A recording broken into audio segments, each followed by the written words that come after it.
So thank you. Thank you for being here, everybody. Right now we have 3 persons, 2 of whom are our presenters, but I'm sure that the audience will increase as we go along. This morning we have Dr. Keren Cumberbatch. She is a lecturer in the Department of Language, Linguistics and Philosophy in the Faculty of Humanities and Education at the University of the West Indies.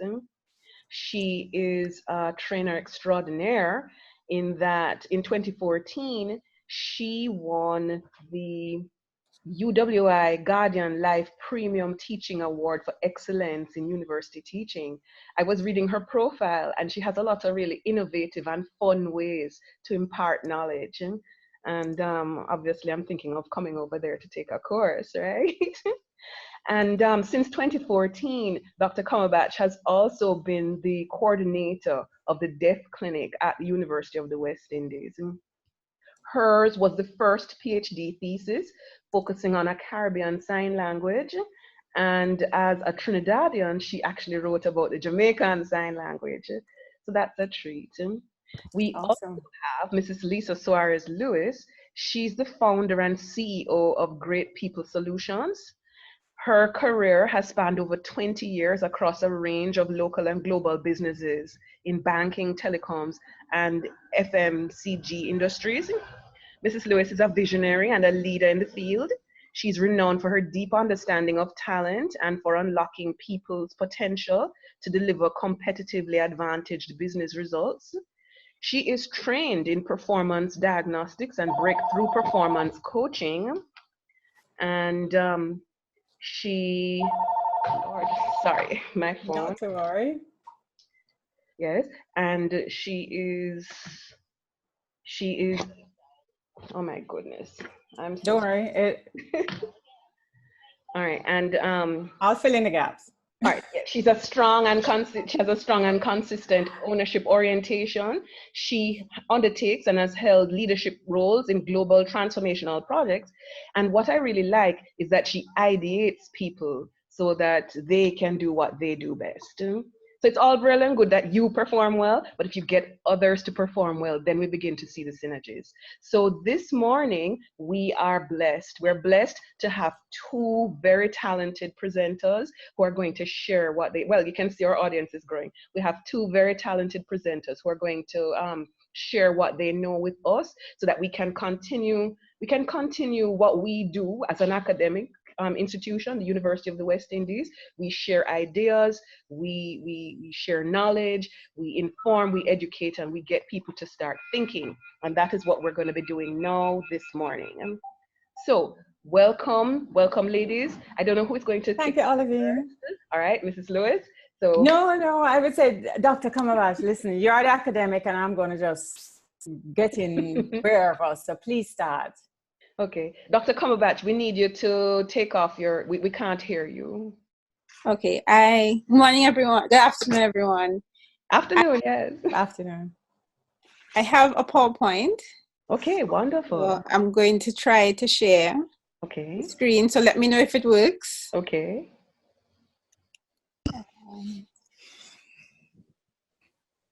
Are you seeing that? Yes, we are. Okay. So I guess I'll just go to slideshow. I have to try to remember my presenter notes so that, okay. And I'm going to be talking about employees with disabilities at UWI specifically, and hoping that people can then extrapolate to their own organizations. Those of us who are from our beloved institution, please know that I'm not bashing it. I'm pointing out things that we need to improve on. Starting with what is a disability. In my opinion, a disability is any physical or intellectual state that prevents a person from functioning in society within the same parameters as the average citizen. Now, there are several definitions for disabilities, and they vary from country to country, especially where there is a Disability Act in place. And some countries include emotional states as disabilities.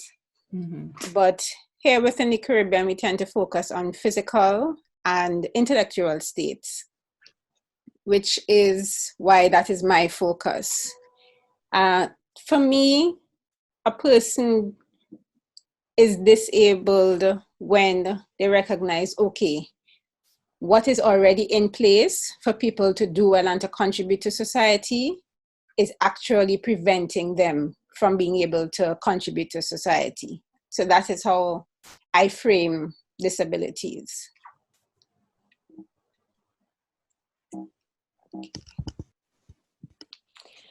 Who has a disability? Now, for some people, it's visible. For others, it's invisible.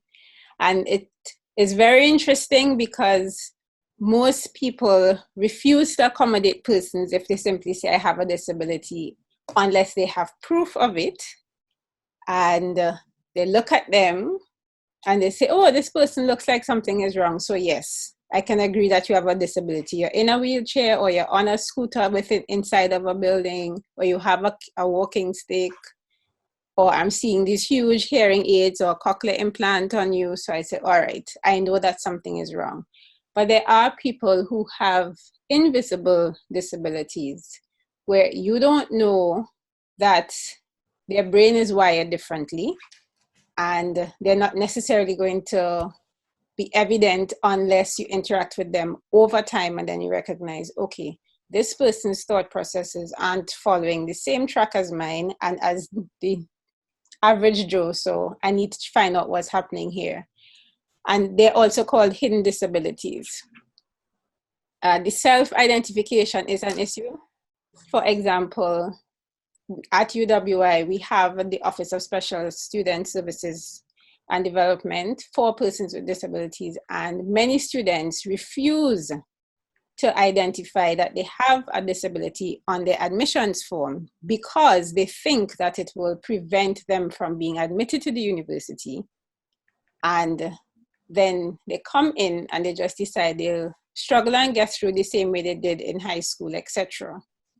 So I've had a student in my class who I had to speak with on more than one occasion just to get her to go to the office and ask for a note taker, because she's hard of hearing and she's missing a lot of the notes. But she insists that she got through high school and she did well enough, so she can do well enough at UWI.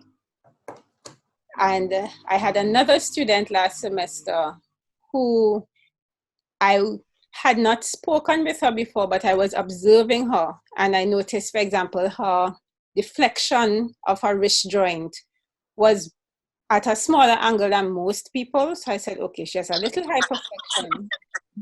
Something is wrong. And I said, okay, I look at her. And then I looked to see how her facial expression would change when I would say something. And I realized, okay, she's not quite following, because you know the expression someone has when they understand you. And she did not have it. So it is this semester, that was in a class of about 250 students. This semester I have her in a smaller class. So I actually getting her to speak out. And I recognize, okay, her speech is distorted a bit. And it took 5 tutorials before she said that she is deaf. She has hearing loss. She has unilateral deafness. So in one ear, she has a hearing loss, and in the other, she has normal hearing, which is why her speech sounds the way it does. And she also has some other things. So her gait is off, but she would not have said anything if she didn't feel comfortable enough to. And that's what we mean by self-identification. We need to create a space where persons feel comfortable saying, this is what I am dealing with, and this is the kind of accommodation I need. And the only reason she actually said that in class is because I went through the class saying, oh, this is interesting. So many of you are already tied to the deaf community. We had 2 students who had this siblings who are deaf. One had a mother who is deaf, etc. So then she said, oh, yes, I am deaf. And it is now that the students are making accommodation for her in tutorial, etc. So she's learning more, and she's actually participating and talking in class. I want to also highlight the deaf versus disabled. There is a thing in the community where deaf people say, we are not disabled, we are deaf. And then the disability community says, so why are you benefiting from everything we benefit from, like no income tax and reduced rates on JUTC? Why don't you tell the government you don't want it if you insist you're not disabled? But that's an international fight. It's not specific to Jamaica or specific to the Caribbean. It's a tussle between Mr. Tariq. We're here. Mr. Tariq? Okay. So then we have, for example, there was a reality show about disabled people, and the other contestants were saying the deaf contestants should not be there because nothing is wrong with them. They're functioning fine as far as those people in the wheelchair are concerned, and those who have cerebral palsy, etc. So it is something that happens worldwide. Supportive environment. Persons say that, yes, we have to create a supportive environment as the buzz, that we need to accommodate these people. And for me, it's adjusting the parameters so that the disabled can contribute to society just like the rest of us. And they don't meet a hindrance or an obstacle while doing so. And the question is, have we really done this at UWI? We see in terms of architecture, are we creating new buildings that will allow the disabled to access them? Are we renovating to suit what the requirements are in Disability Act and Building Code, etc.? And are we providing language support, for example, interpreting for deaf persons? But then the question, people will say, generally people say, yes, we've done this, look at this building and look at that building. And then I say, that's not true. When you look at, for example, the same office for special students, that office, when it was built, has rectangular rooms, as is the norm. And I remember saying to them when I got the tour of the building when it just opened, I said, isn't this supposed to be for persons with disabilities? And they said to me, yes. I said, so where is the semicircular room or the circular room? And everybody looked at me asking, what do you mean? And I said, deaf people sit in a circle so that everyone can see everyone signing. If you sit theater style at a deaf event, it makes no sense, because if I'm sitting behind you, I can't see what you're signing in front. Nobody had thought about that in a building that was supposed to be for persons with disabilities. Nobody had consulted the deaf community either. And a lot of the retrofitting that we're doing, things like the railings that we put for the ramps, they're not insulated. The retrofitting causes issues because it is not really up to scratch, and there's nobody checking that it is up to scratch. So they should be, all the railings should be insulated. The gradients are also off for a lot of them. So in one particular faculty, I'm not calling any names, they just simply divided the steps in half, and on one side of the steps, they made a ramp. But the gradient for steps and the gradient for ramps are different. So they ended up having to break up the concrete that they spent money laying, because the people in wheelchairs were like, this is like a racetrack for us. It's way too steep. We end up losing control when we go on to this ramp. And that's when we're going down and going up. It's, again, too steep for us to go up easily. Going now to the actual employee experience. Starting at recruitment, when you are deciding that someone should come on board and we need a new post, we need more talent, what do you think about? What kind of person are you looking for? So you have your job description, etc. But do you think about disabled persons deciding to apply for that post? What if they have the requisite skills to do the job? a lot of people have a natural bias that says a disabled person can't do any job. And they are unaware of it. They go through and they say, oh, when the person turns up, they automatically rule them out. So we have to check to see, is this something that we're doing?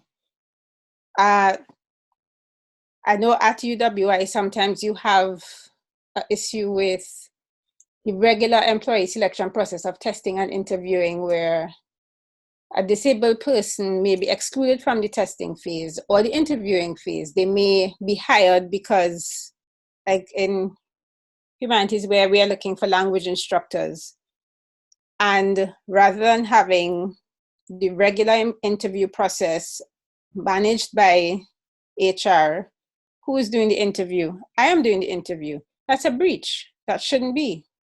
And why am I doing the interview? Because UWI has no staff interpreter to interpret at an interview. And they're also not hiring an interpreter to to work at an interview. And that's the case for most businesses in Jamaica. People are not going to think, okay, I have someone who's deaf. They have a degree that they got at another university abroad. They came back, they're looking for a job. Let me hire somebody to work as an interpreter for the interview process and see if they can, and for the testing process and to see if they really can do this job. And then for the hiring process now, how are they placed?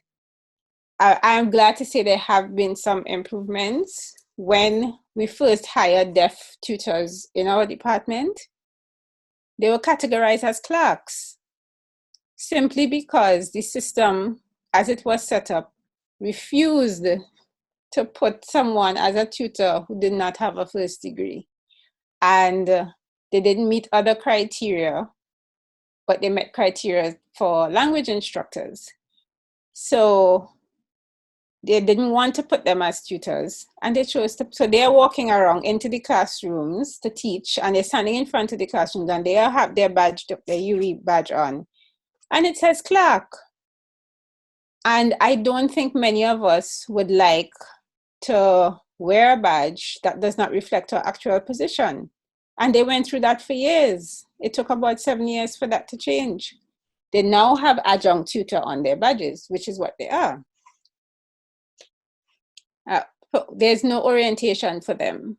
Now we know UWI is a hit the ground running place and grab information as you go. Some departments don't thoroughly go through the orientation process.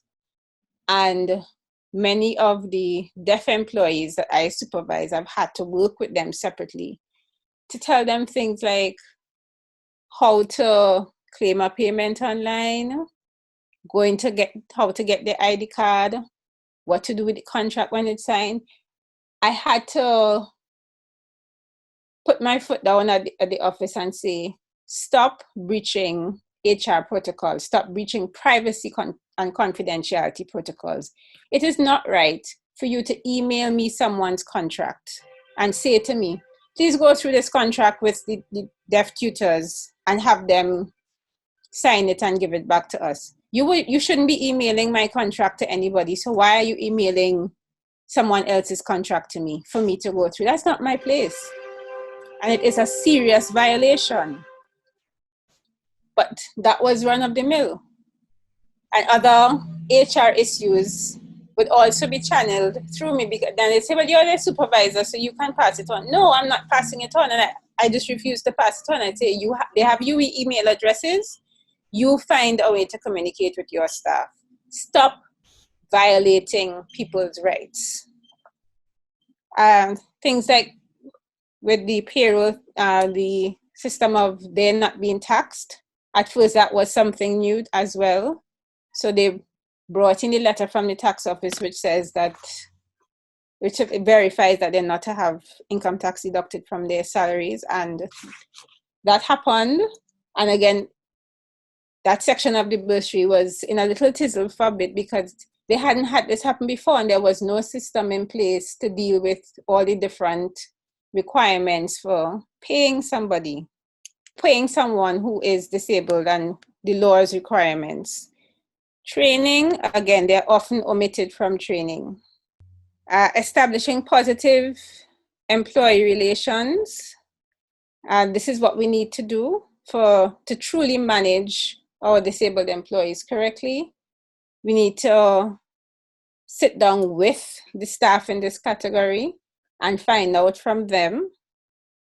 So establishing the positive employee relations would require that the persons with disabled staff in their organization sit with them to create employees. Thank you very much, whoever that was. And it is better. There's something we call in deaf studies called autism. We're hearing people decide what is best for deaf people without actually asking deaf people what they need. And this is something that we need to stop doing if we are really going to engage these staff as equals. So you need to sit down and say to them, what would make your life easier? What will help you to function?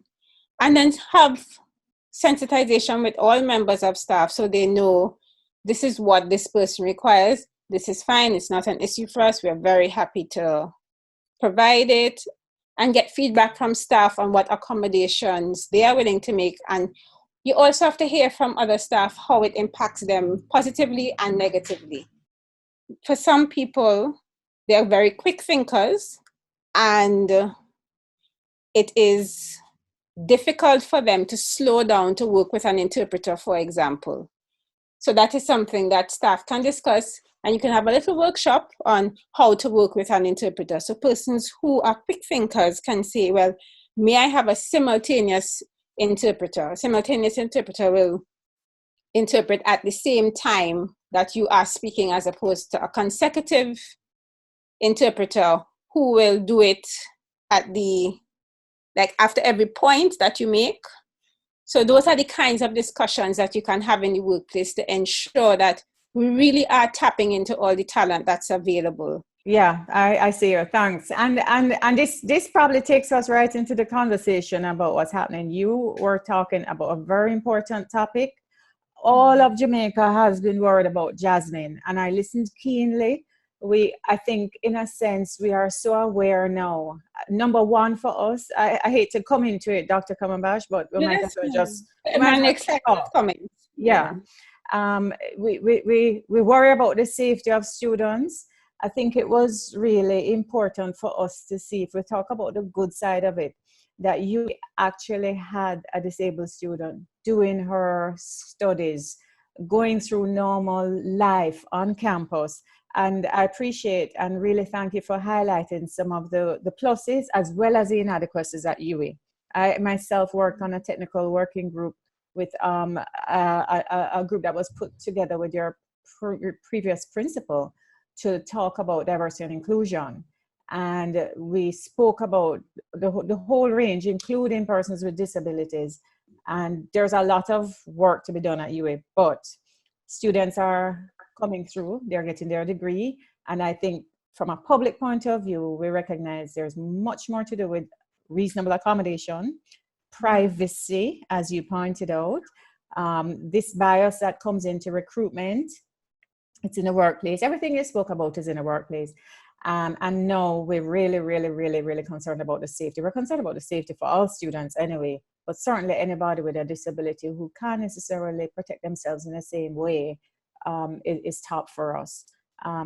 Before I just hand back to you, I just want to say, I mean, we continue to pray for Jasmine and that she's okay, but we're also recognizing that technology is very important, not only for solving crimes, but for people with disabilities.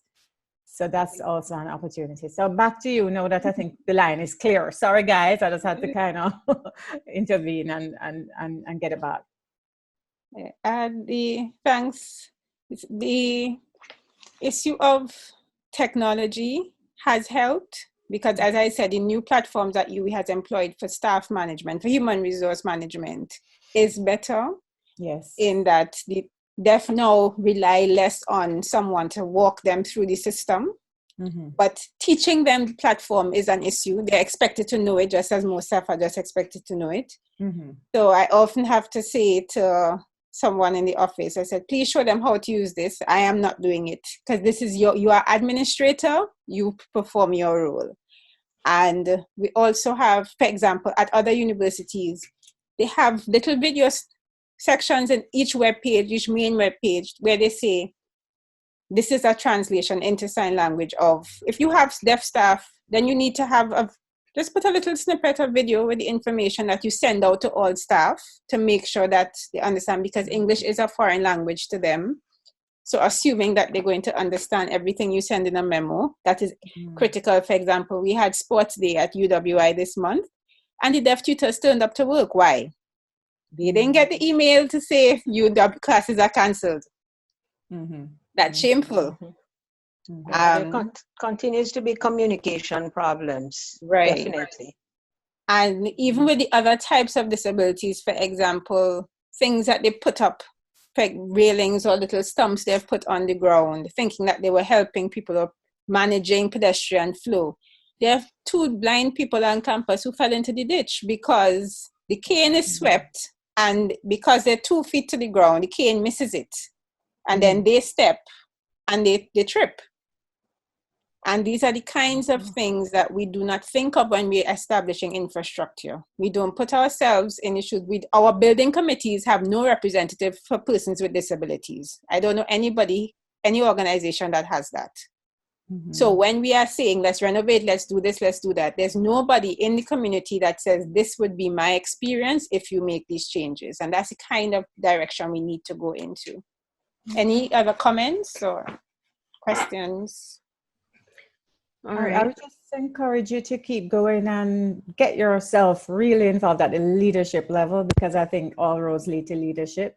And once they are sensitive about it, then any kind of change, they will certainly make sure that, whether it's construction, renovations, new policies, that item is considered.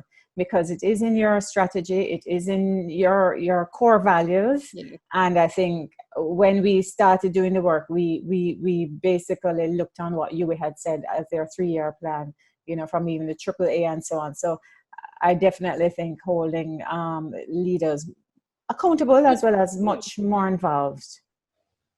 Yeah, I think that you have to be on the national level, because it's all very well and good to have laws, but these laws you need to insist that the laws are observed, But then again, you can't legislate attitudes, and you can't force people to do things. So one of the things I think is that by having having persons with disabilities show what they can do, giving them a chance, then you will see that they are invaluable to the society. Because the truth is, I think that we also have a problem with diversity. It's not just persons who are deaf. You have persons who have alternate gender identities and all those sorts of things. Anybody who is different from the norm tends not to be welcomed. But it's just by pushing, insisting that we keep this going, that we'll get somewhere. Because you need a critical mass of persons to change the attitude, Well, at the UE level, though, I have been concerned because I have had both, persons with sight disabilities and hearing disabilities. And I've been always perplexed, what do I do in an actual class, when these persons are here, And I've been fortunate that I've had some good students who have managed, but I think the time has come for the lecturers themselves to be educated as to what is available if you do have a disabled person, regardless of what the disability is, in your class. What are the facilities that are available for you as a lecturer? How can you better enable the student? I mean, my students have done very well because I have sort of on a one-on-one basis tried to ensure that they're able to manage, but it should be the norm. And I don't think it is the norm. The office has gone to different faculty boards to do presentations. I know they did that last semester. But that does not trickle down necessarily to the lecturers. That again is at the committee level. That again is at the committee level. So like, for instance, in my case, I'm an adjunct. I'm a part-timer. And Okay. it's always been a problem for us as part-timers to actually be a part of the UE community. And this is Okay. another area where it's so important, but we're not a part of the UE community in terms of saying, okay, here are facilities for you. If you do have somebody who needs to be enabled in your class, notify the office, over there, and we will either send a support or do something or whatever. So we need to get past this. But, as Dr. Martin Hall is saying, people need to be educated, because I remember, I know that there are times when students surprise you. You did not know that the person was blind or that the person had some sort of ambulatory issue until they showed up in the class. So they caught you flat-footed. But then I also know, being told once, I know that I used to teach, and I would prepare all of my journal articles and everything in PDF format. I did not know that that is not the best format to use with RATs for students who have visual impairments. So the fact is that sometimes you actually try, but because of ignorance, you end up falling short. But so the fact is that the university really ought to do a training, a systematic thing. Because as you say, talking to faculty board is not getting it to the people who are actually dealing with the students. Which is what I just said, Olivine, that it's not going to trickle down into faculty, and then you're asking each faculty to do something on its own rather than it be a part of a UE regulation or a UE support system. So it's difficult. It's very, very difficult. And I have had, as I said, a couple of students like that. I remember having one student who I did not know had sight problems until halfway during the semester. Another student came to me and said, that person is visually impaired. And I said, no, because he sits there in the class and he doesn't physically look visually impaired. And I don't know if he was afraid to speak out or whatever, but another student came to me halfway during the class, and I said to him, I went to him and I said, come, tell me, what do you need? What will enable you to be a part of this class? And he says, well, I need to sit right up in front of you. So I said, sure. And I moved him and I said, no, are you going to be comfortable here? Do you want to be the side, to the middle? What do you want? But then I said to him, you also need to let me know what you need. I said, is there a reason why you're not recording? And he said, well, he doesn't have a recorder. And I said, well, okay, I'll have to see what can be done. So another student loaned him a phone that he could record the class. Wow. So, we need to prepare for these students. It's not something that's going to go away. There's possibly going to be even more of them because we're coming up with different types of impairments now. Yes. So we need to go away. We need to prepare for it. Yes. Interestingly enough, I had a class presentation maybe about a year ago on interviewing, on recruiting. I'm sorry I came in late, but I came in just about when you had some of those slides up.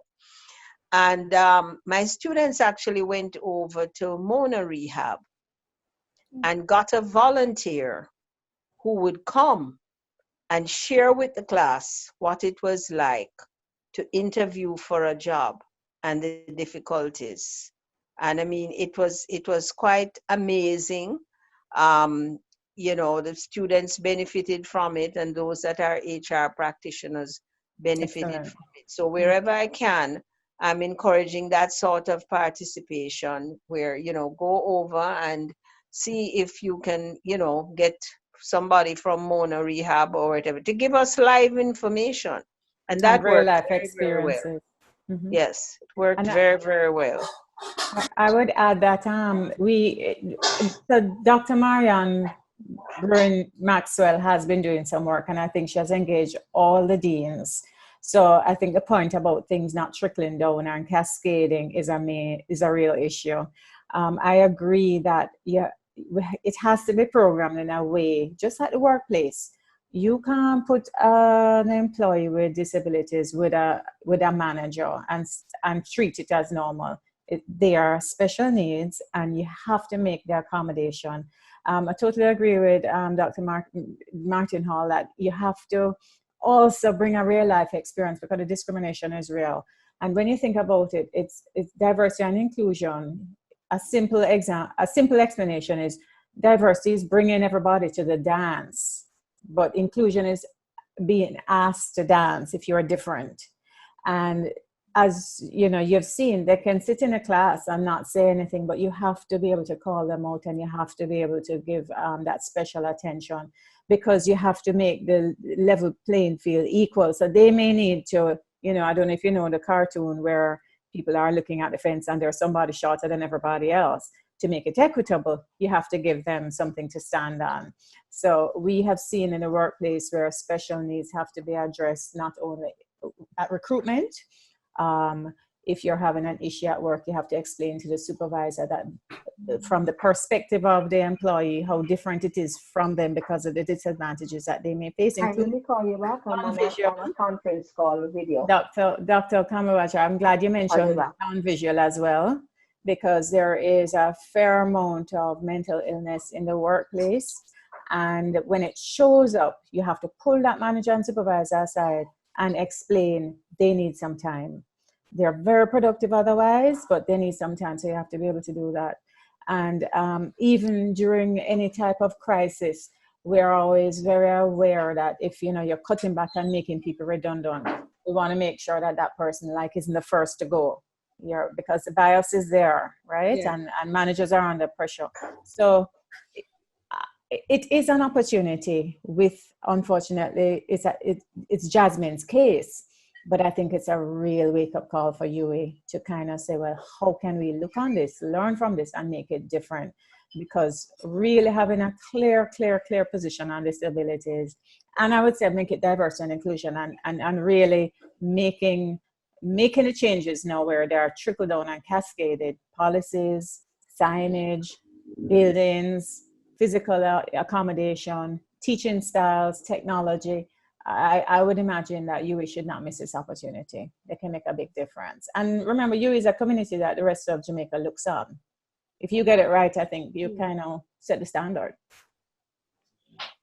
Well, just to say that, to add one thing which has been said, which has been a little concerning, is that persons with disabilities are in classes and persons don't know.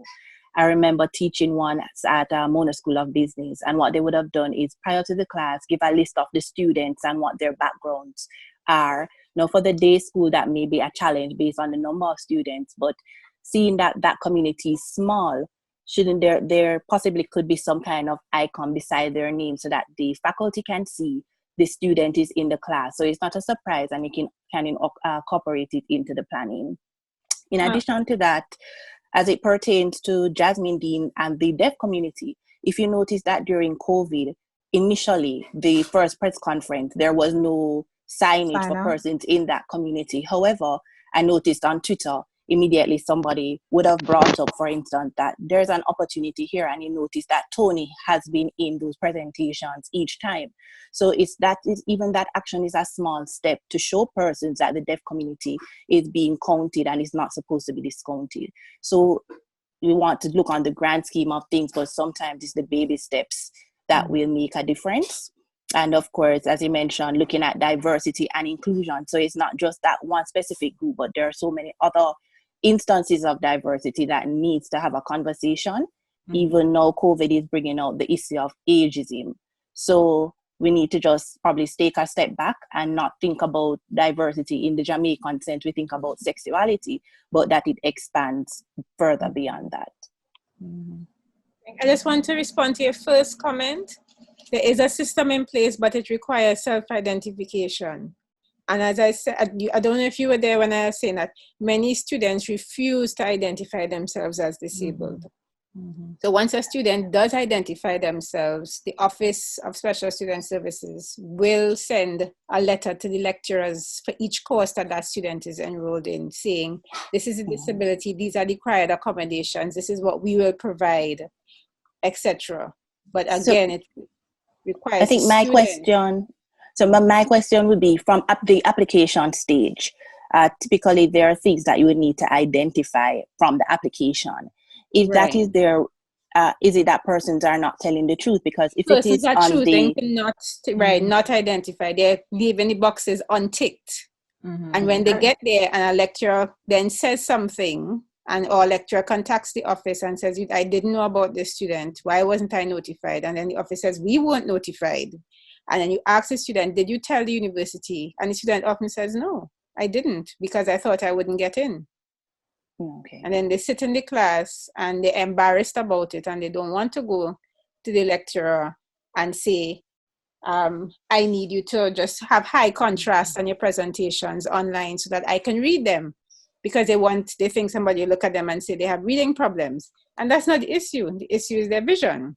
So a lot of people in the Caribbean space, because our culture does not allow for persons to say, this is my issue. And the fear is real. They feel they'll be stigmatized, discriminated against, and so on. And therefore, that's why you must be deliberate in saying, we invite you, and it needs to be on the website, and it needs to be encouraging and inclusive upfront. But Dr. Cumberbatch, thank you very much for highlighting all of this, because it's very helpful. And it, as you said, it may be in school, but it goes straight in the workplace. Yes. Very helpful. Yes, so thank you, Dr. Cumberbatch. And again, our apologies for the disturbances that we had before.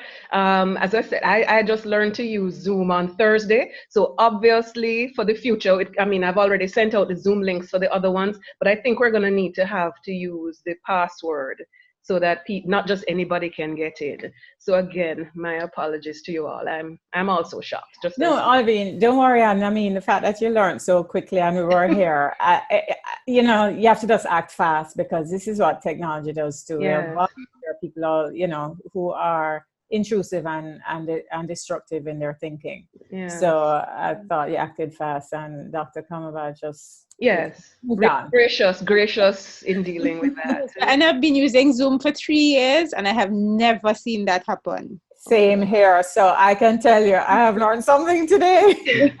Wow. Okay. Yeah, and they were very offensive. Dr. Martin Hall, we're seeing your mouth moving, but we can't hear you. All right. I got you. Okay. Can you hear me now? Yes.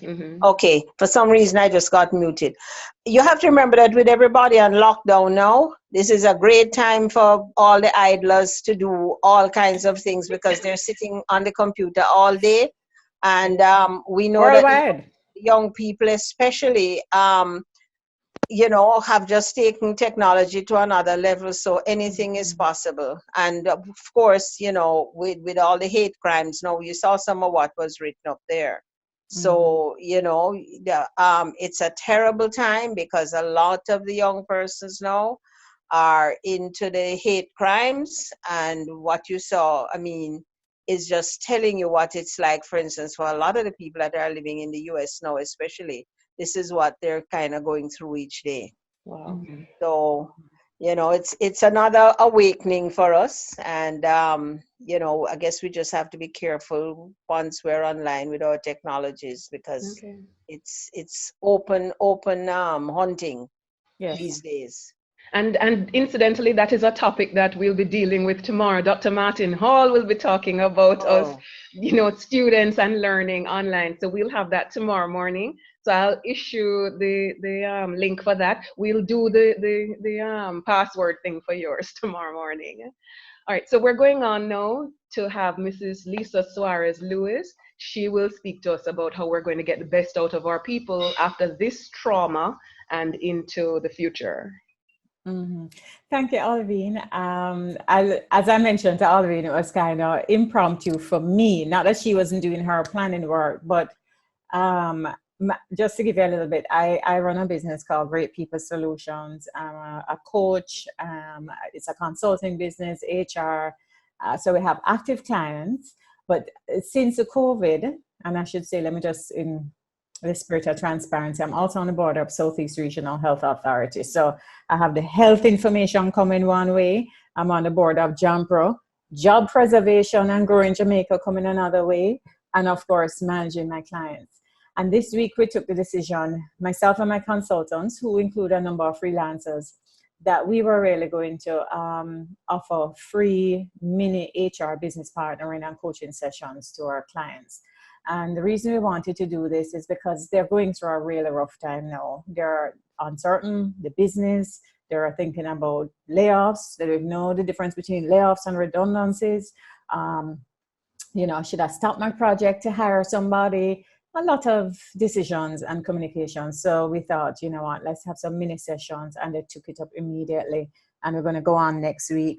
Topics that they're talking about include obviously the safety of their teams and what they're doing. Is it enough? But, you know, simple things like leave. Should I give somebody leave as paid leave? Keep the entitlements. We've been talking a lot about, you know, sick leave. If somebody is sick, how do we even know that it's COVID and quarantine? So at the end of the day, they get paper, like a sick leave certificate. So we explain you'll only get paper if you come through the airport. But for now, I know the ministry is looking on different ways of trying to establish what that will mean, because today where we are, we don't have many cases, thank God, but you know, it could get worse. Trinidad this morning already has 40 cases. And that was, mind you, that was off a cruise ship that they had people isolated, so it's small. But just to say, the places that are still having employees work, bear in mind, food, pharmacies, restaurants that for takeout, energy, telecommunications, and all of public and private healthcare. So those are workplaces that continue. In terms of managing now, we encourage a lot of communication. So if it means even they start their morning sessions with, you know, 15 minutes checking with everybody, you have to keep your fingers on the pulse, because everybody's coming from a community where there might be issues and uncertainty. And if you're in the workplace, you'll be able to get your Q&A. So you want to communicate about, just remind everybody about the safety, good hygiene, but also what's happening. Let them know what the business is going through. So if I think of some clients who may have maybe half of their business or hotels, come next week, that goes to zero. So employees start to know, worry, will I have a job? You know, what's going to happen? We say communicate, communicate, communicate. You are the employer, you are the person with the capital, and therefore, if you are not sure, I think it's okay to say, we're not sure. So first of all, everybody bring your home expenses down. You know, this is unprecedented times. We will let you know as soon as we know, but we personally, in our company, we encourage people not to send people home. I would rather you to have a conversation to reduce salaries as much as possible, as much as they can manage, rather than making people redundant at this point in time. Even if it means, therefore, during that period, as you communicate, you leave it to the last resort. Next week, we will know what the minister says in terms of how we, you know, these kind of financial initiatives to support persons will come through. That will be discussed next week, and employers will have a better view. But for now, safety is number one. Safety is number one. We also encourage our clients to ask employees to think about people around them. And, you know, if you can give care packages to your employees, which includes bleach, cleaners, and those things, allow your employees to think of that for people around them as well, so that it is a one community approach.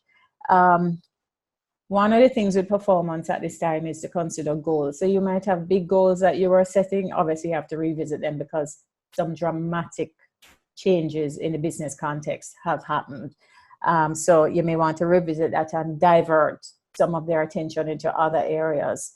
A lot of what we are asking is that, a lot of what we're asking is that as you go through now, ask your employees for ideas, because now is the time to really also, it may feel counterintuitive, but look at innovations.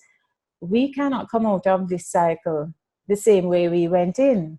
And I tell people, if you are allowing people to work from home now, and you have a flexible work arrangement, why would you go back to a fixed work arrangement? It's not going to happen. So if I tell you another hat I'm wearing, which I'm very excited about, is that I'm chairing a productivity community. Hi, Zudi. One of my consultants just came on, and she's a doctoral student at UA as well. One of my committees is, we're looking on productivity, total factor productivity. We have a UA economist on the committee, somebody from PIOJ, Statin, JAMPRO, a number of persons, and we are actually looking on how can we pull out things that will raise our productivity as a country. So it will be monitored industry. We'll be looking on things that are now low in ranking of, say, a competitiveness index, and how we can move that ranking up by having certain initiatives in place. So at the micro level, which is the organizational level, we encourage our clients to look on productivity improvements. Zoom, for example, people never use Zoom. Olivine, you spoke about it.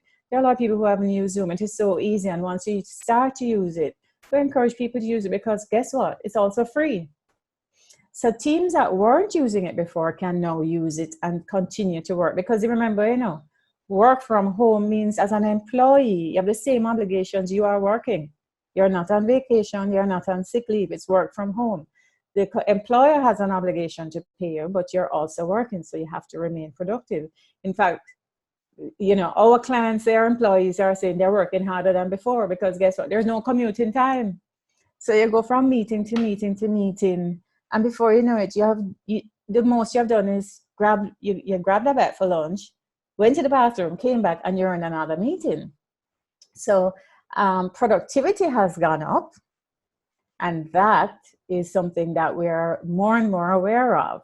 I think when we recap, those who can work from home, showing higher productivity, but we say communicate, we say manage their goals, try and reorient their work, be agile in how you share up the assignments, and, keep communicating constantly so people have two-way communication so they can ask. Persons who are having difficulty, and even, some have cabin fever, acknowledge and validate it. As a manager, you have a lot more responsibility to kind of let your team feel connected. And as you said before, if you have a team member who has some special needs, you have to reach out to that person, definitely, and make even extra accommodations. I would say that the thing about our learnings from this is, apart from the crisis management aspect, the innovation is there too. But I would say this before I open up for questions. We do coaching, and our coaching is energy leadership. And energy is something that is always there. And we have assessments, but essentially you can go from where you feel I can't do anything, which is a low type of energy, to somebody who is, constantly battling and fighting. Low, what we say is low emotional intelligence, but that falls in that catabolic energy. To someone then who goes up into higher levels of energy, who they get pragmatic, and they make sure things can be done in a very logical way, or they're very compassionate and caring. And higher levels of energy mean, you're very inclusive, you listen differently, you empower people, you get people to learn through coaching questions, and you encourage a lot of different thinking, and you get a lot of value. And our coaching is to really help people now see that they can come out of this thing stronger than when they went in. And if they are communicating in a very open way with their staff, they're going to grow as leaders. And maybe if they were doing business in a particular type of way, coming out of this in 3 months, it could be 6 months, they can actually grow their business in a completely different way, because they're probably optimizing online channels. Maybe they are going to do things that, in the past was not a big slice of their business, but they're doing it differently now. We're speaking to several people who are seeing that. And, Jamaica has to change, but I think it's not doom and gloom. We have to go through this. I have to give kudos to the Ministry of Health and all our health workers in Jamaica and the Caribbean. They're really, really putting themselves out for us.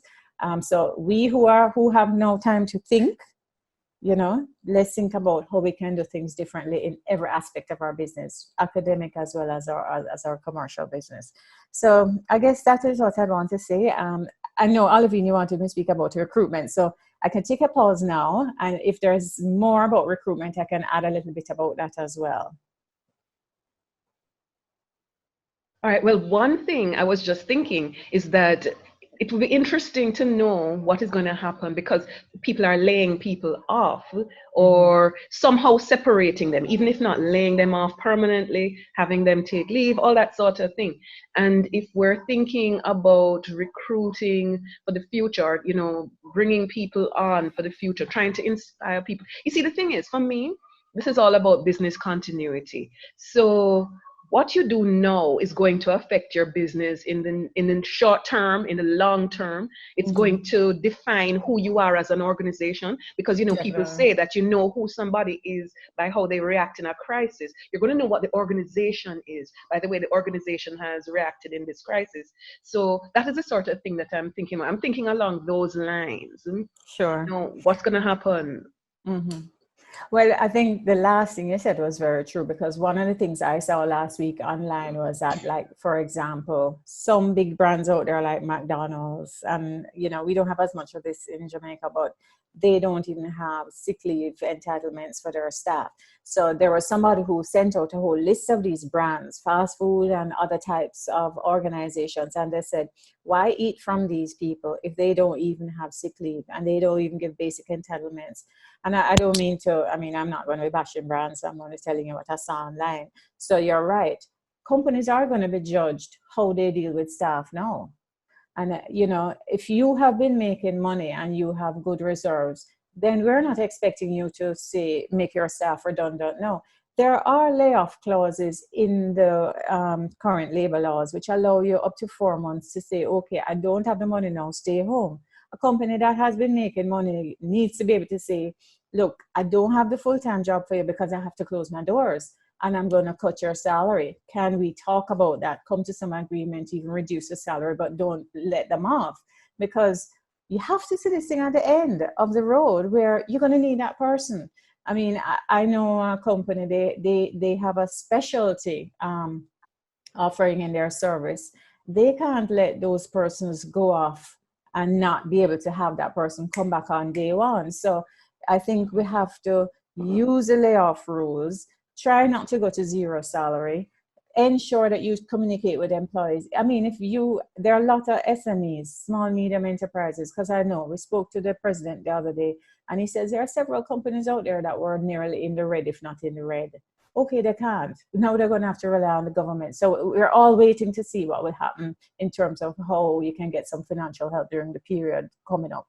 But I certainly think that even if I was a company in the red, I'm talking to my employees every day, and I'm trying to find what I can offer them. And, you know, as much as possible, I'm setting the example. So I remember when I was at Cleveland Wireless years ago, and we're heavily unionized. And I reminded a colleague who was a fellow exec, and I reminded her at a time when we were it was a lot of competition coming. We as executives took a salary cut. And that was in order to allow the unions to agree to a freeze. So leaders, all eyes are on leaders. Leaders have to lead at this time. They have to manage their brand. They have to manage what their brand says about them and how they treat staff during this period. If you're having a difficulty in your business, communicate it and let them know that it's a last resort. I can't do any better. They will remember that. And then at the end of the day, even that business continuity plan, even some of those companies that we say are going to be operational during this period, they're looking at it too and wondering what can happen, because some parts are going to go down, some parts are going to go up. Let's be realistic.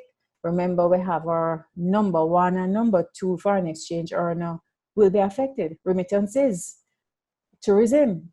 So if you are heavily dependent on foreign exchange for your business, it will be affected as well. So I think if I'm an employer, I want my employees to understand my business even more. No, I want to ask them about ideas, because usually they have ideas that they have not had a chance to articulate. What could you do differently? How can I help you? And how can you share your ideas among each other as employees about cutting down home expenses? You know, even as a business owner, I'm cutting down my home expenses. And I said that to my consultants from day one. I want everybody to be in that mode. And then I would say you'd be shocked, and maybe you wouldn't be, and Dr. Martin Hall and Dr. Cumberbatch won't be. There's so much free training online. There's free learning. I mean, I just came back from, I'll give you this last story. I just came back from India actually in February, and believe you me, I came back 1 week before this quarantine thing happened, because I actually went through Milan. I went to the World HRD Congress. I was actually awarded in a category. I was nominated by a colleague in Canada. And at the World HRD Congress, they gave out a number of awards. And I got an award, probably the first in the Caribbean, for the 101 most fabulous coaching leaders. And in going through, thank you very much. And in going through that, we realized that, you know, I was now on that side of the world, learning so much about what they're seeing. First of all, the name of this conference was about happiness. And they themselves are seeing the impact of artificial intelligence and robotics in the workplace. So I was learning about innovation in the workplace, and how, you know, they gave us surveys. 65% of the employees today, definitely worldwide, were considering changing careers because of AI, retraining and changing. 55% had expected to change their careers in the next 5 years, and 65% were retraining to work in an environment that had artificial intelligence and robotics. So we are on this side of the world a little behind in terms of that realization. Mm-hmm. So I'm saying no, even lecturers, us, our age, we have to be out there thinking of new ways to do it. So you're right. All of us learned something today on Zoom. I didn't even know that could come up, and how, I mean, these are the things that I think we all have to have a very open mind, and this is the energy leadership. Energy leadership is about really keeping a very open, learning, agile, curious way of working and listening, so that you yourselves can prepare for the future. But the future is coming much faster than we've ever had it before, and therefore, even in this little time here, go online, learn something new, even if you have a job, because it's all changing. Mm-hmm. In 3 months or 6 months, when we get back to work, things could be very different in all environments, including UE. So I don't know if that helps. I'd like to just, make a comment about two things. One, going back to the type of arrangements that will exist now for persons who have to go off work, or the cutbacks. One of the big concerns we have to have is what is going to happen to contract workers, because we've had this whole unusual phenomenon, as I call it, of companies putting persons on contracts. Mm-hmm. And on contracts, persons have no benefits. And that has to be of a big concern now with all of these layoffs. I see that the hospitality industry, has come to a halt, just about come to a halt. Mm-hmm. And persons are being sent home. I noticed one organization just gave the employees some care package. But my big question, which nobody seems to be able to answer, is what about these workers who are on contract? Because to begin with, they had no benefits. So where's the pay coming from? I'll allow you to comment on that. But I also wanted to talk a little bit about your first comment about productivity and working, these persons who are going to work from home, because I have worked from home since 2003. Mm-hmm. And it takes a particular type of discipline. It takes a particular type of mentality. It takes a whole particular type of psychological well-being, almost making a psychological contract with yourself. And that has been one of the concerns I have also had about all these employees that are going to work from home without no work from home skills being given to them. I mean, I wish I could have an opportunity somewhere to share what it is like to work from home and what you need to be totally productive, because I think, I mean, I have been very successful at doing it because I have instilled my own discipline and even methods of how I go about doing it. And it's something that has to be taught to others. You can't just tell people to go home and work from home. Right. Right. Well, I would say to you, let's start from the last point you made. You're absolutely right. I think now is the time to even use some of that with your US students, because they are more accustomed to it, because of course they do more Zoom classes. But certainly as consultants, we have been working on Zoom for the longest while, and even when I was in a full-time job. But like you and I are in red today, and I have on red lipstick. My consultants, we joke about it all the time. We have to brighten up the place. So number one, you have to kind of bring your energy up. When we're doing recruitment, I force all of my recruitment by interview like this. I want to be able to give them feedback about how they show up. Older recruits have more difficulty, but I force all of them to use Zoom in the thing, because one, it's more private when we're doing any headhunting. And we want them to be able to not have to come to somewhere, because I might be known as a recruiter. So if you're prominent and you're seen with me, they might say, oh wow, she's recruiting that executive, you know. So we don't do that. We try to do it by Zoom. But you're right, I see the awkwardness. I see where they may have the camera over there and they're here, or the head is here. So they have to be aware of things like that. They have to be aware to project themselves. They have to be aware that when they're having a team meeting, use some fun in the first part and get people to just talk about it. I encourage you to come on video, even if you're not fully dressed. I say, no, man, come. I'm encouraging people now to use Zoom, which is free, Skype, which is free, to talk to family and friends. Everybody has a smartphone. Why are you using WhatsApp and talking to them? Why don't get them online? The TGIF with wine, we call it BYOW, bring your own wine. So we are encouraging people to get really comfortable with the technology, because as I said, it's not going to go back. We're not going to go back to forcing a face-to-face with transit time, traffic, when you can do Zoom. Cabin fever is real. So that is something that even as you do it, you have to take breaks, walk up and down. I actually like, when I'm recruiting, if I'm recruiting an international candidate, which of course I was doing up to last month, and now I just said, look, let's just pause it, because nobody is moving now or even responding to my adverts on Indeed to come to Jamaica from England or wherever. They have their own crisis with COVID.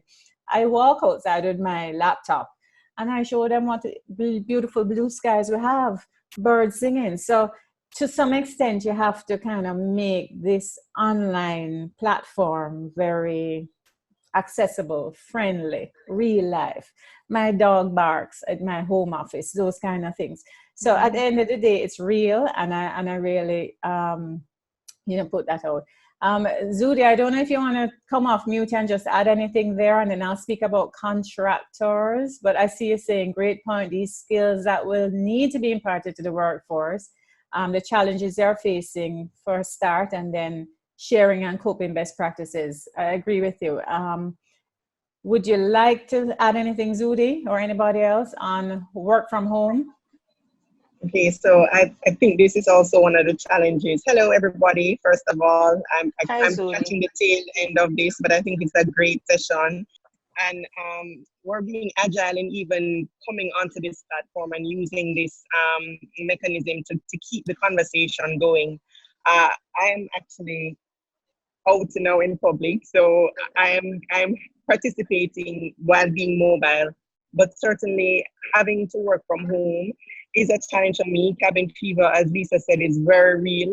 It is helpful I'm sure Dr. Martin Hall, if you implement some kind of structure in a day and sticking with it, I think what's important is to engage your workforce that's staying at home in the challenges that they can face, encourage them to share with you, the challenges that they're having, and then coming up with ideas, and as you said, so making it as interactive as possible, because another challenge that I face is feeling isolated. I'm working remotely. There is a COVID pandemic that we're dealing with where we're required to stay isolated. We need to get very creative in terms of just making each other feel engaged and connected. So I think that's also important as well. I'm going to go back on mute because I'm in and it's noisy.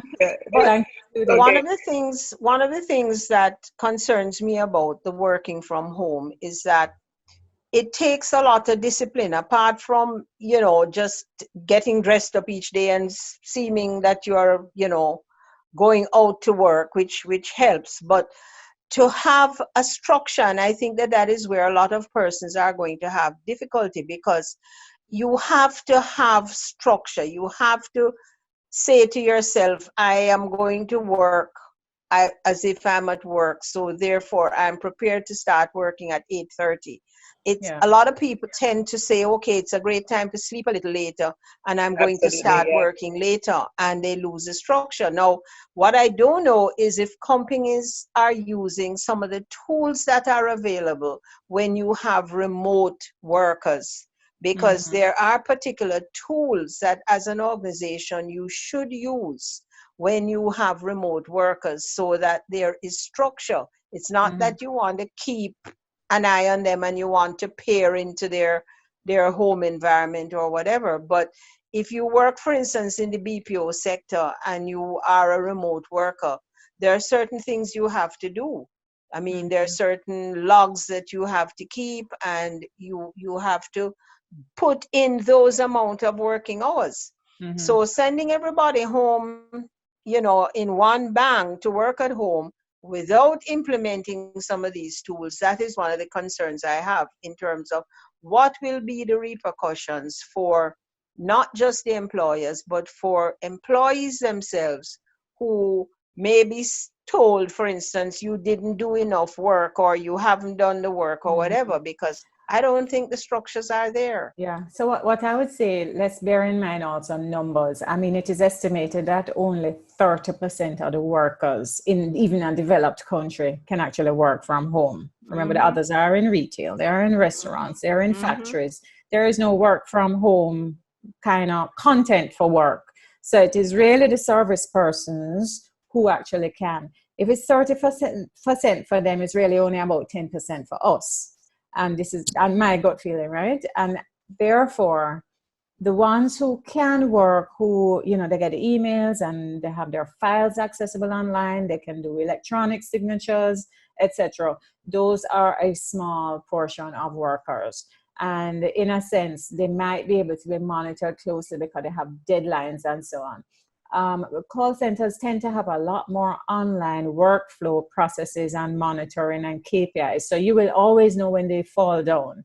Those tools are not generally available for others. And that's something that people bash the call centers, they bash BPOs. I don't, because it's a great way to learn productive working. And to be very honest, it's our fastest employer.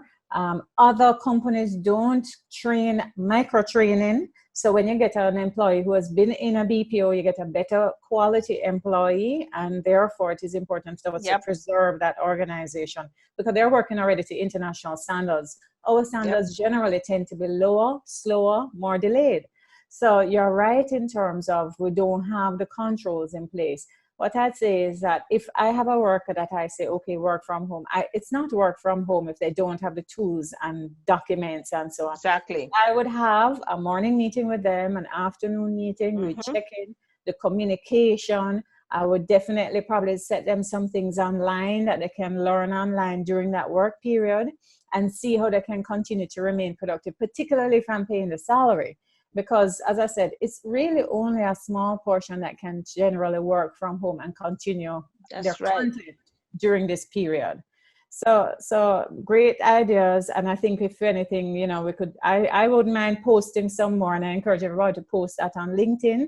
You know, answer questions. What would an employer do if they have to send home workers who don't have the ability to work from home? So government right now is doing that. Government of Jamaica is saying non-essential workers have to be home. A lot of them are paper-based.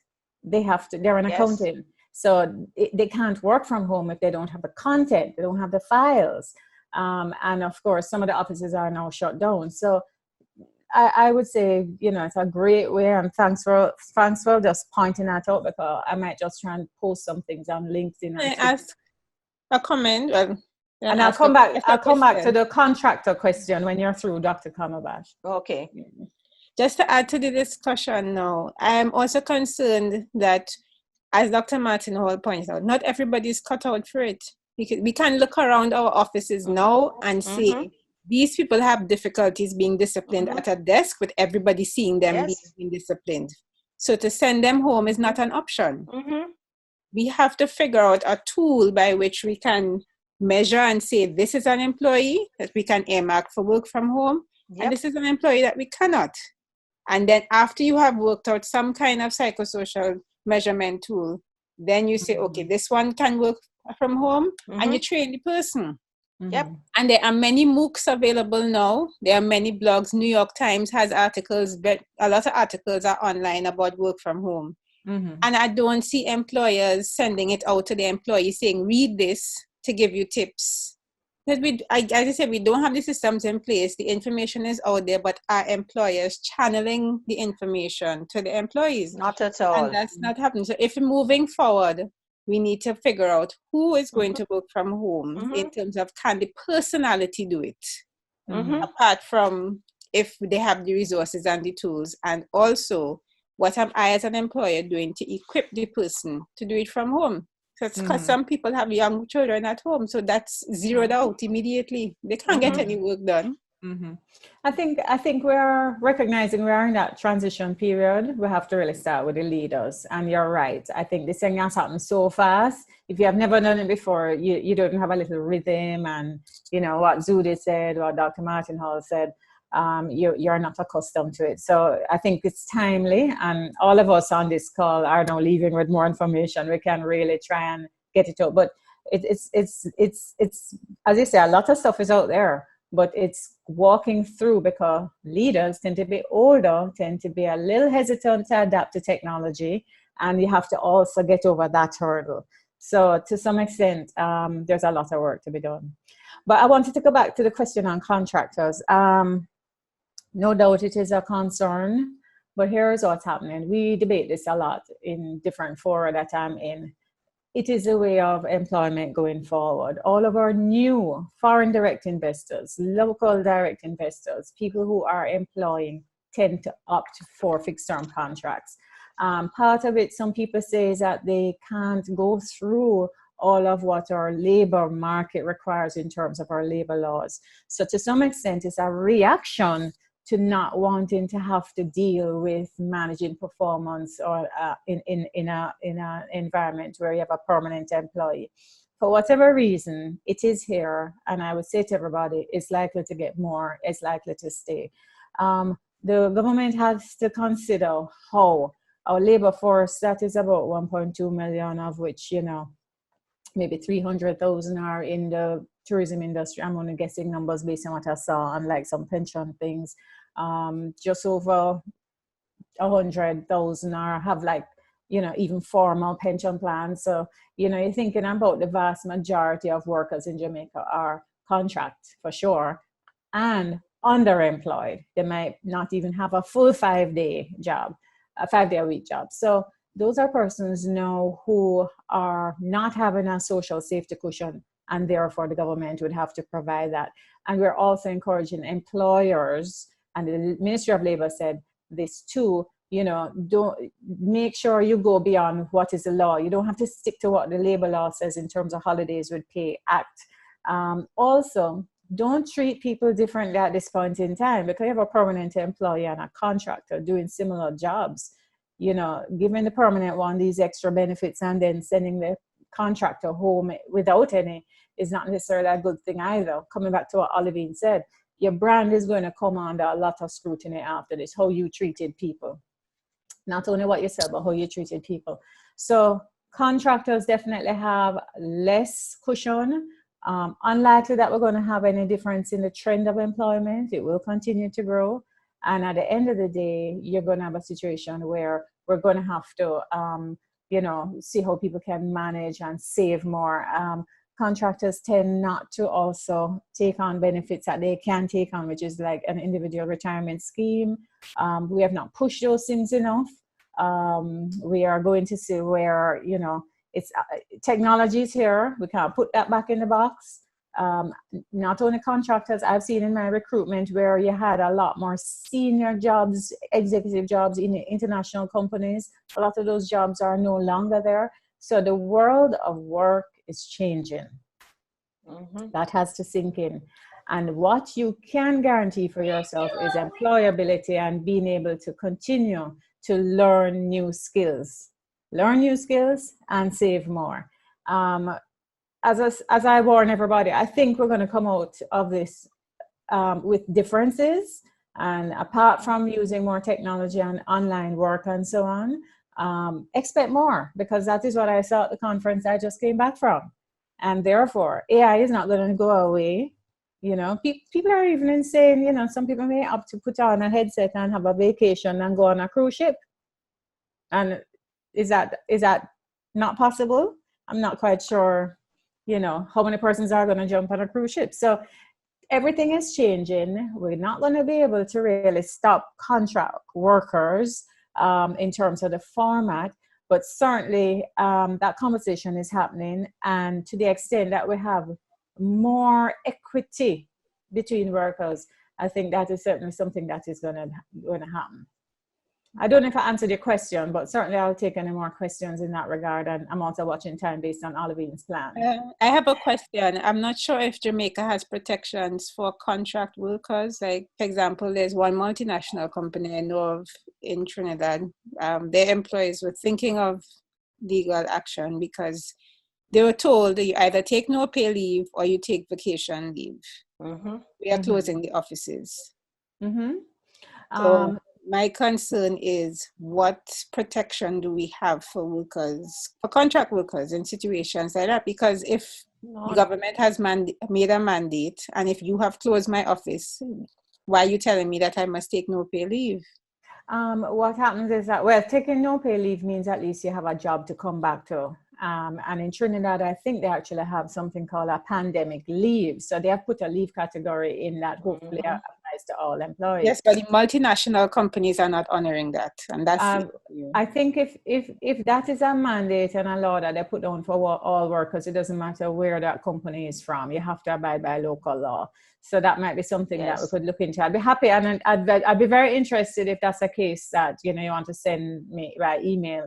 I'd be interested in. We have not set any new employment, leave categories out, but I think the Ministry of Finance has already said that there are going to be some accommodations to allow people to be cushioned. Remember, more than half of our workforce underemployed, also uncertified in terms of low skills.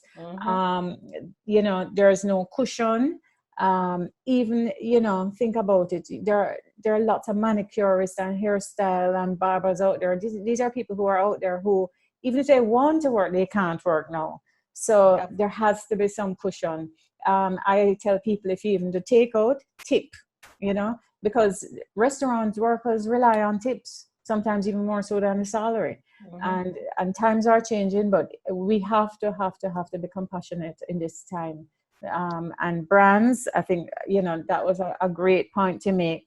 People are going to be judged by their brands and how they manage and so on. So that's certainly something that we should consider.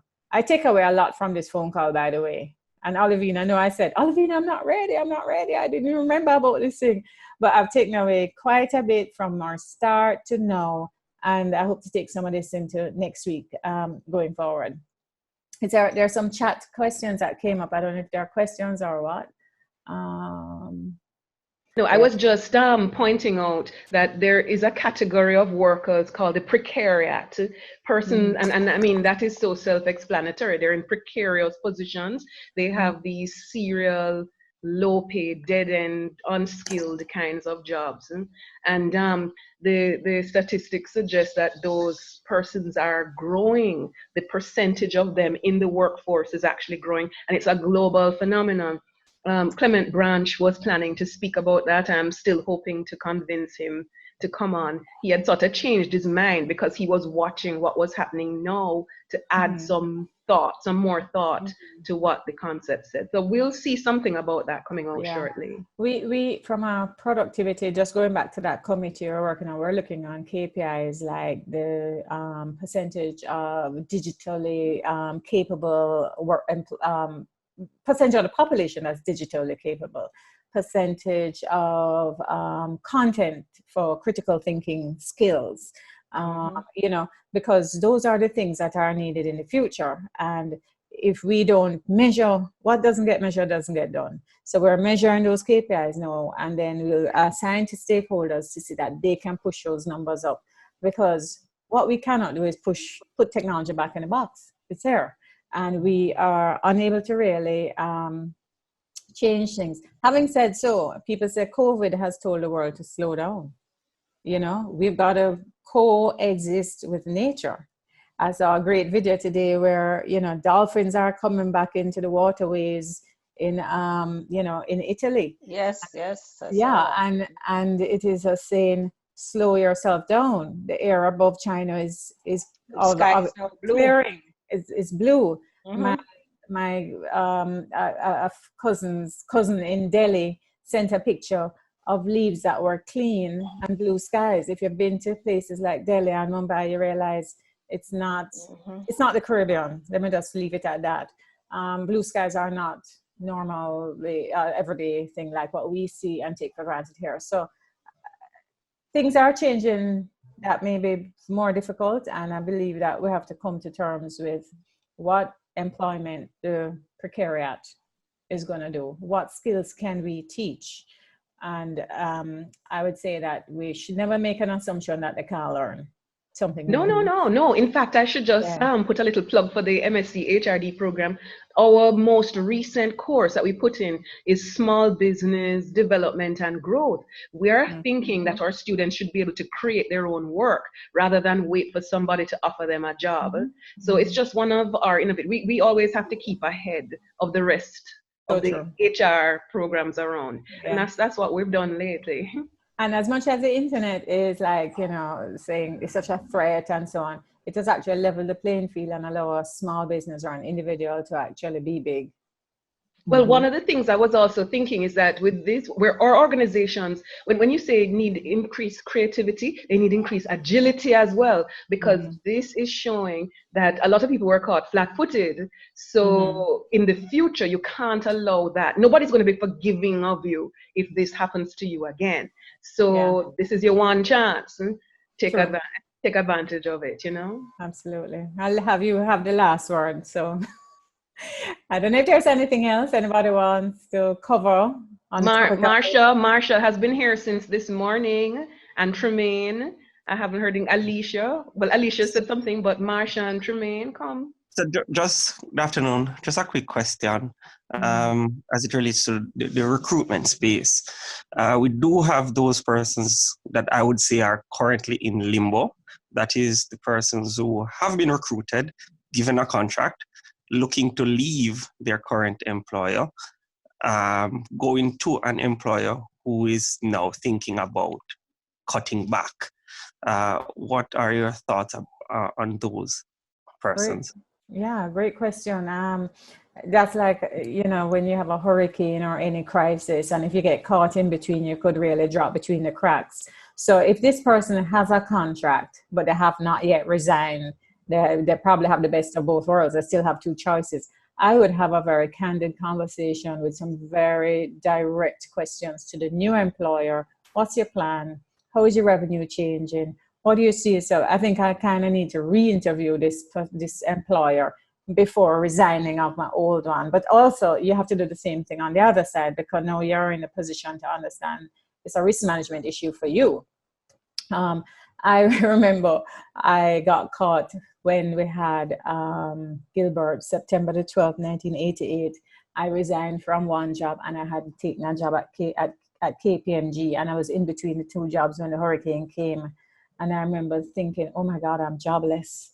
I went through so much stress. It was my second job, and I was leaving manufacturing. And I remember when I called the employer and they said, no, it's okay. Nothing will change. We're going to get through this. And I stayed 6 years there. And that was one of the very strong points of my career, to learn consulting, which allowed me to have my own consulting business. So I would say, don't get stressed. Just be practical, ask and listen keenly for the level of optimism that either the old employer has or the new employer has. And then you have to make a personal choice. If you have resigned and you are with a new employer, well, basically you have cut ties on the other one. If the new employer says, well, listen, I'm in the hotel business and I have nothing for the next X months, and I'm sorry, you would be in an early time that they would be able to have you on probation, and probably they can terminate that contract without any cost or any notice. Then you're a little bit more vulnerable. So I think you have to ask, and of course, never feel any way to go back to your old employer. If you're a performer, that lasts long and people will reopen the door for you. It's also a good reminder that, never close doors and slam them shut behind you. You do things respectfully. You have to keep your network going. One of the first things we teach in leadership is relationship management, making sure people, build relationships that last. You have very authentic relationships and so on. So if that time comes, you can kind of manage it in that way. I hope I answered your question, Tremaine. Is there anything else I can help you with on that? No, thank you. Just from my perspective, what we've been doing is we have a few persons who are coming in. What we've done is to open a communication line with them to say, hey, awesome. We're not cutting the contract with you. Just know that we'll keep you informed, and if you have any concerns, continue to reach out to us. Right, but you won't start them. We are still... Remember, if you have the contract active, even if they're not there, you have an employment. The employment clock is ticking. That is true. So if you're not going to use them, you may have to make a decision, at least on the, contractually. Definitely. Definitely. So the clock is ticking. You have employer obligations as soon as that start date is in place. Some contracts will have some clauses as to unforeseen things, acts of gods, and etc. And some employers, unfortunately, will choose to enforce those. But if you didn't have that type of statement in your contract, you may still be liable to take those persons on for work. Yeah, the thing is that if you have an employment contract, you have a probationary period, which you can cancel that contract at any time based on the probationary laws up to 90 days, right? If that person goes on and is on beyond the 90 days, you have to give them formal notice. But then a permanent employment contract doesn't even have that condition. You would have to lay off or have to go through the termination by reason of redundancy or so at a later stage. So I think you want to kind of look on your contract on what is there. But bear in mind, put the employee first. If the employee can go back to their old job and earn income, then I think you have to consider that as well, rather than have them in limbo. So they have some personal choices, individual decisions to make. But Lisa, realistically, in many cases, locally, because we're a much smaller environment, the majority of those persons will not have an opportunity to go back to the former job. Because in most of the cases here locally, those jobs would already have been filled, unless in a case they have made the job redundant. But internationally, in larger companies, yes, sometimes you have the opportunity to be reemployed. But also some companies have a very specific clause about reemployment. So it's almost like a case-on-case basis, because I know locally a lot of our companies have a clause about reemployment, and some that have the reemployment clause say, okay, fine, we will reemploy, but not until after, say, 2 years or whatever. So you really have to go and look at the clauses carefully. Whatever you do, keep good relationships, because management have also the right to use their discretion. So I think definitely keep great relationships. Never put down your past employer. I mean, that you must make the personal choice to stay or to go. But I am always mindful of that. Yes. So these are good points.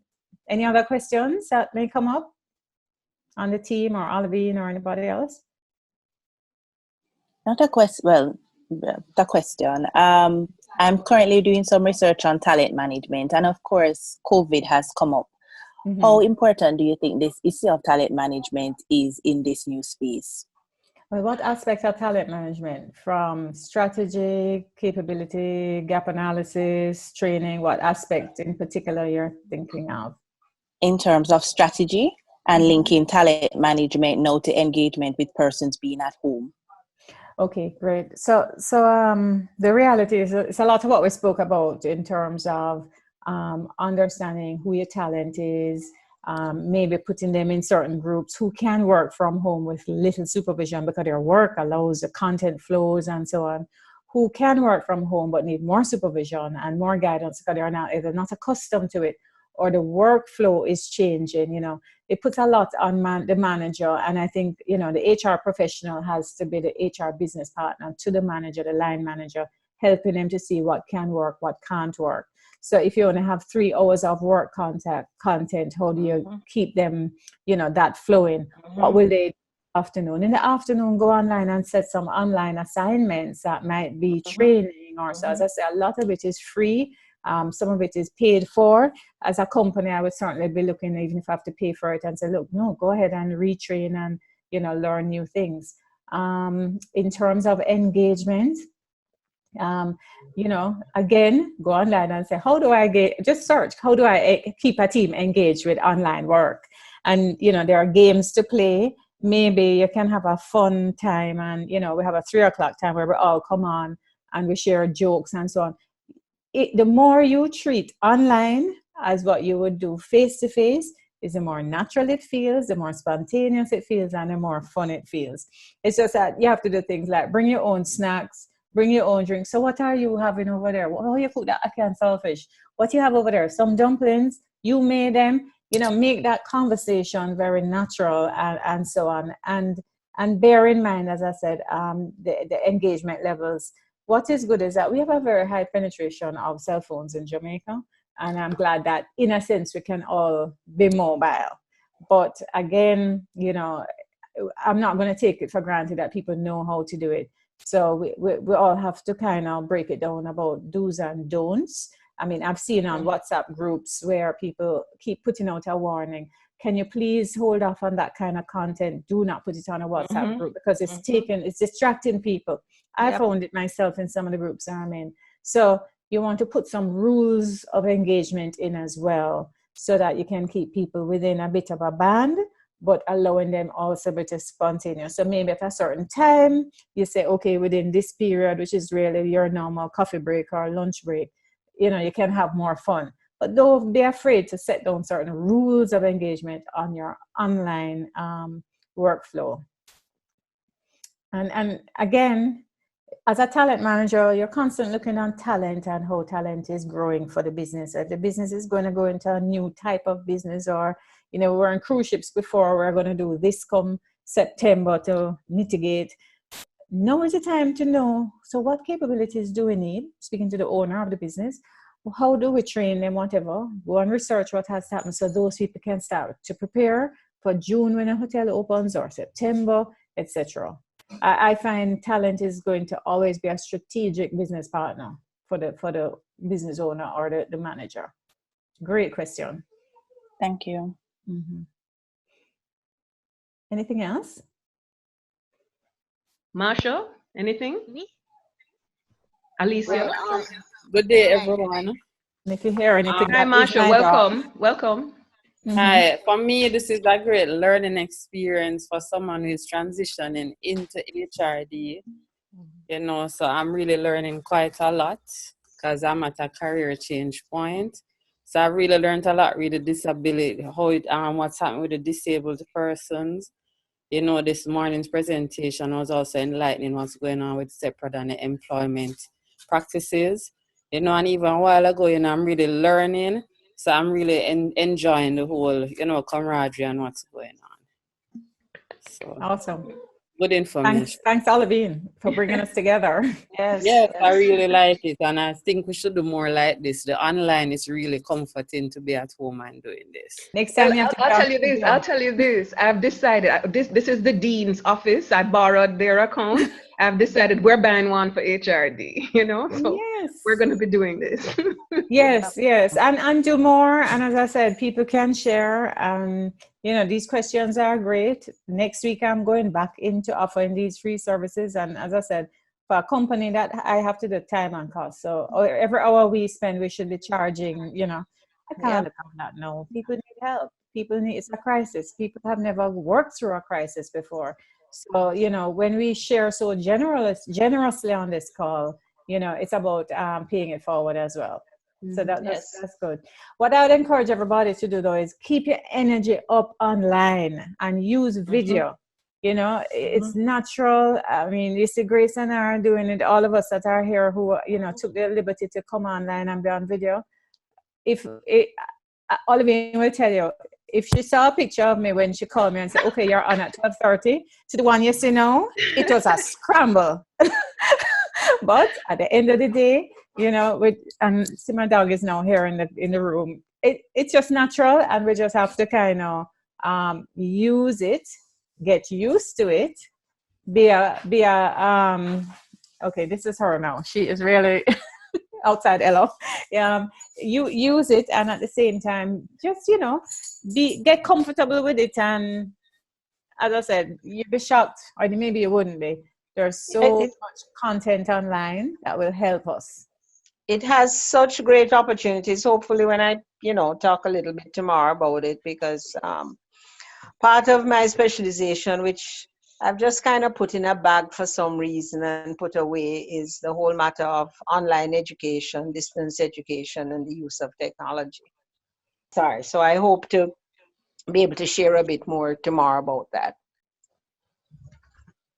And of course, you just demonstrated the right way to cough.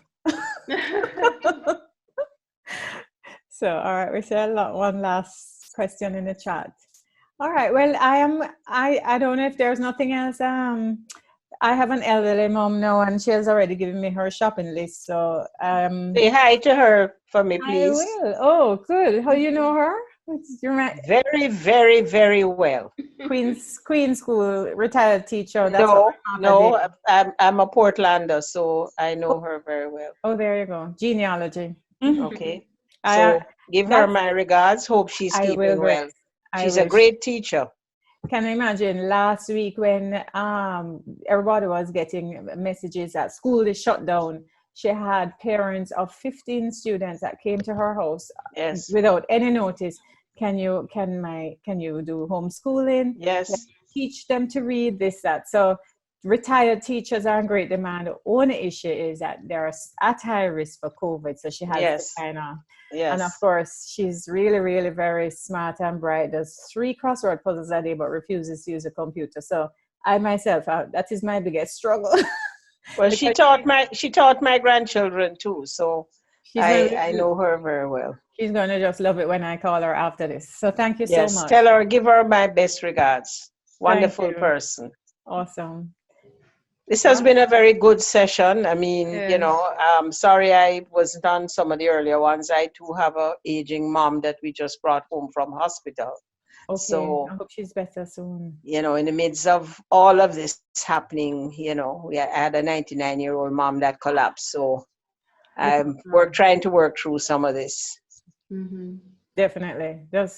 I hope she'll be okay soon. But you know what I was thinking? It's almost as if we're becoming bilingual now. We have to flip from being professionals to flip to being personal at a switch, a turn on a dime kind of thing. Mm-hmm. Shows we're skilled, you know, we're strong.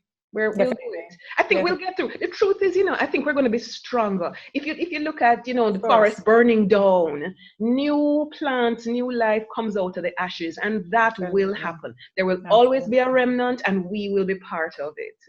Yeah, absolutely. Before we go, I just wanted to say it's very satisfying and welcoming to see some of my students and past students online. Hi, Glenford. Hi, Yolande. Hi, Althea.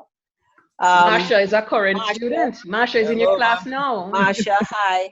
And Zodi, I met in the PhD program. Yeah. Zodi works with me, so she's just wonderful. Well, actually, I had to call Zudi to get your number because I was calling the office. And guys, everybody stay well, stay healthy. Yeah. Right. Thank you, ma'am. Same to Definitely. you. Just be supportive of everybody. And support people in public health, definitely. Yes. They need lots of prayers and lots of support. Oh yes, lots of it. All right. Okay. So let me just thank everybody for coming, for being here.